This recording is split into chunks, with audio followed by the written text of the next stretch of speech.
بسم اللہ الرحمن الرحیم۔ آج کی حدیث مبارک، نماز عید سے پہلے قربانی جائز نہیں۔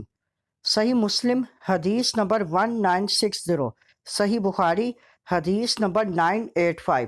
حضرت جندب بن سفیان رضی اللہ تعالیٰ عنہ نے فرمایا، میں نے حضور نبی اکرم صلی اللہ علیہ وآلہ وسلم کی اقتداء میں عید الاضحیٰ کی نماز پڑھی۔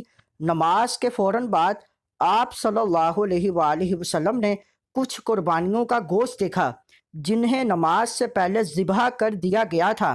آپ صلی اللہ علیہ وآلہ وسلم نے فرمایا، جس نے نماز عید سے پہلے اپنی قربانی کا جانور ذبح کیا تھا وہ اس کی جگہ دوسرا جانور ذبح کرے، اور جن افراد نے ذبح نہیں کیا وہ اللہ کا نام لے کر یعنی بسم اللہ پڑھ کر ذبح کریں۔ اس حدیث مبارک سے معلوم ہوا کہ شہر میں نماز عید سے پہلے قربانی کرنا جائز نہیں، اور بہتر یہ ہے کہ خطبہ عید کے بعد قربانی کی جائے۔ اگر شہر میں متعدد جگہ عید کی نماز ہوتی ہو تو پہلی جگہ نماز عید کے بعد قربانی جائز ہے۔